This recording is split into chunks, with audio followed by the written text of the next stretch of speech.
This week I have been harvesting the palettes from some old and unused makeup palettes to make some palettes for watercolors. And I don't like to waste things, so I thought maybe I should try making some art supplies using some of these pigments that are in the makeup. I have actually done this before with watercolors, taken a old eyeshadow palette and mixing it with my medium and making some watercolors. They aren't, at least with this set, we're not that successful. There's something that they put in these, especially these glittery ones, that the paint, the consistency of the paint wasn't that great. And you can see it's a little pale here. It looks better on the dark paper.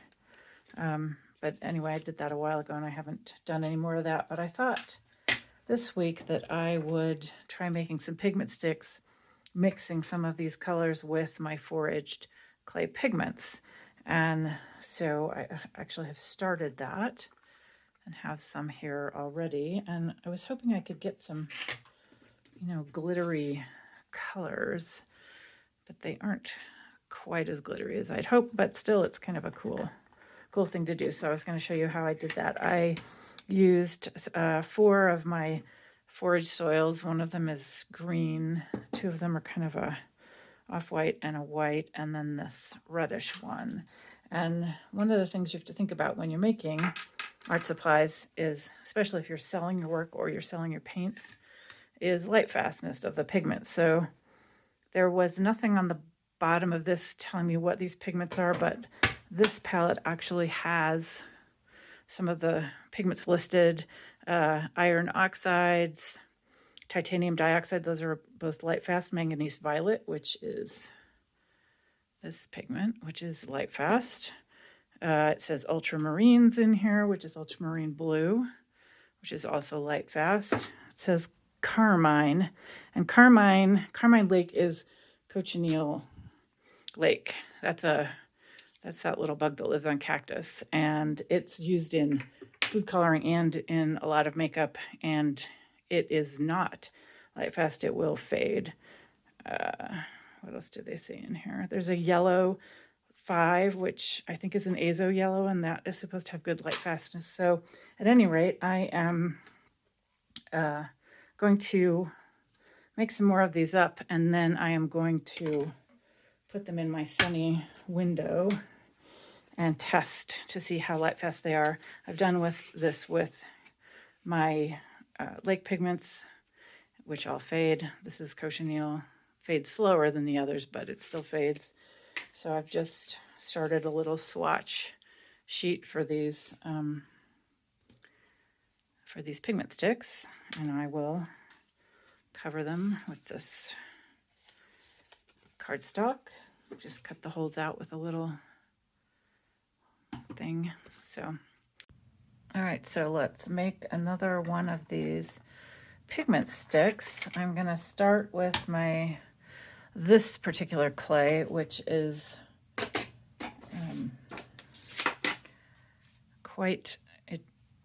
it's quite hard, almost waxy, doesn't smear, holds together, shrinks a lot. I probably will add a little bit of this in here too. This is this white that I foraged, which is much softer. It's more like a kaolin clay. So I've soaked this in water, and I'll probably add a little of this as well, because I don't want the stick to be too hard. So we'll just dump a touch of this in there. And then I'm going to pick the color.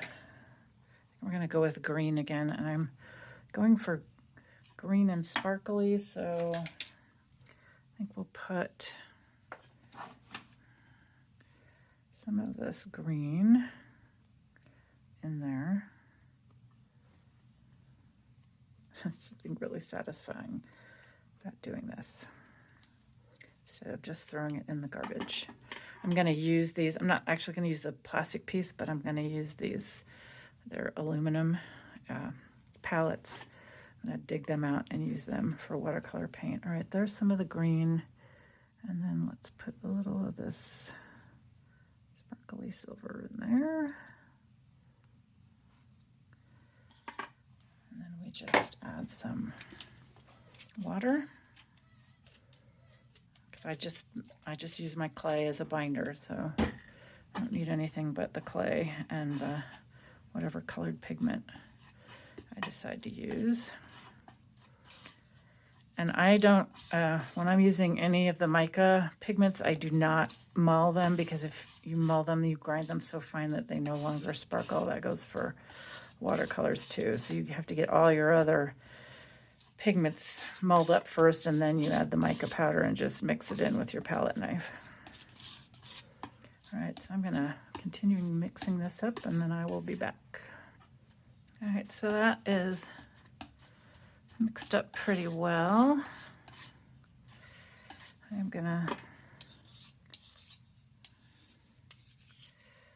dry it on my usual coffee filter till it's dry enough to roll it into a little stick.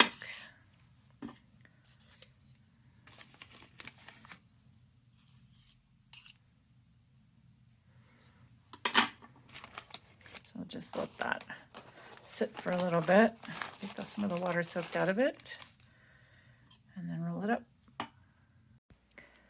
Okay, so I've got that green still drying, not quite dry enough to handle yet. And then I mixed a little of the green with some of the blue, and now I'm doing just the blue with a little bit of this silver that's on the end there, and I will probably just keep going until I've used most of these up.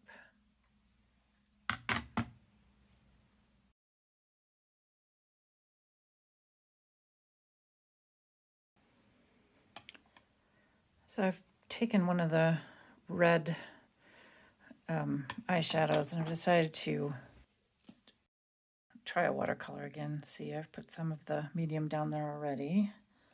We're going to mull this up and see what kind of a watercolor this makes.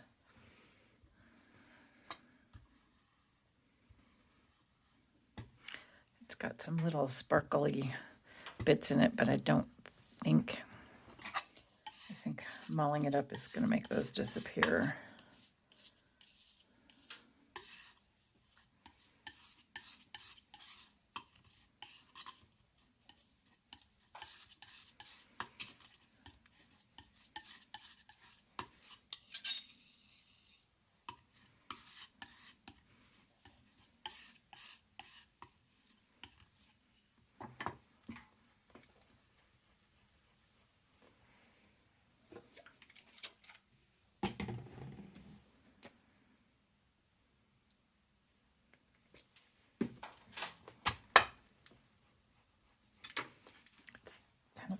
Color. But like I said before, the eyeshadows that I've tried to make watercolors out of before, the consistency's been a little weird. And so that might be the case here too.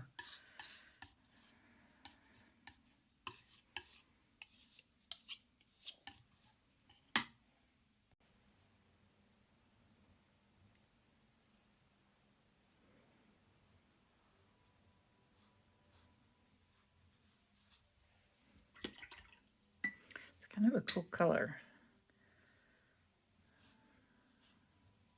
Let's see what it looks like when it dries.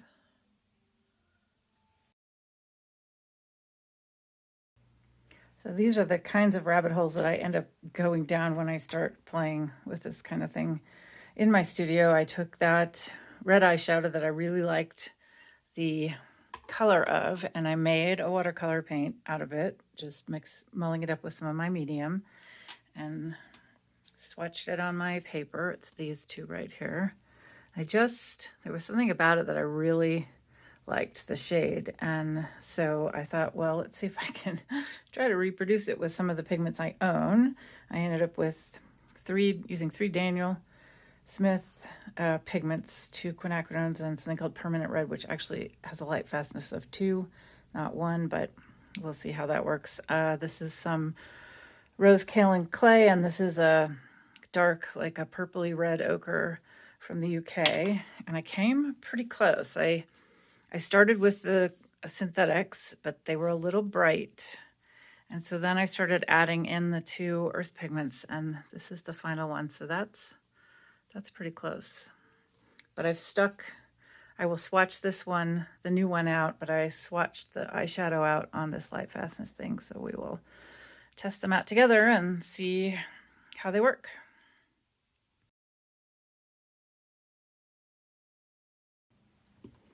So here are all the pigment sticks that I made from the eyeshadows and 1 blush.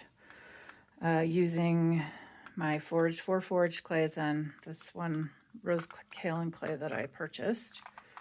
Colors actually turned out pretty nice. Some of them I got some sparkle in them, but I don't know if it's going to show up on this blue one. But honestly, well, it may show up. That one actually has some nice sparkle to it.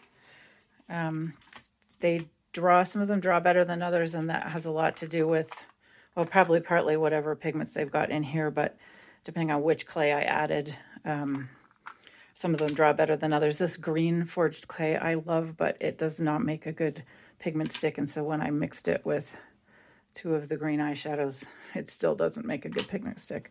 But I will show you how those draw out. I have 2 pieces of paper. This one is a light gray and the black, and just show you how they look. That's not a bad one.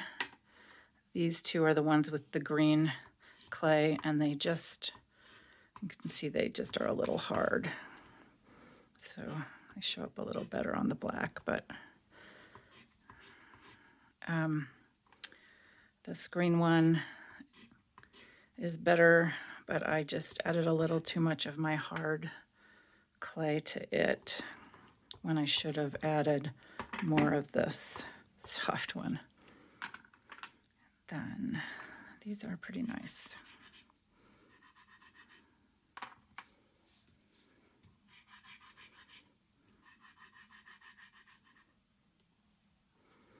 This one, I think it has some interference pigments in it, so it looks purple when you look at it, but it draws kind of gray.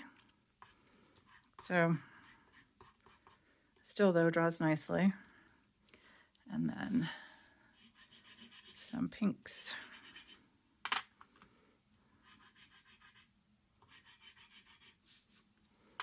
And this is the one with that was from the blush. Makes kind of a nice color. I'm running out of room. One more, the yellow. The yellow is actually good. So there you go.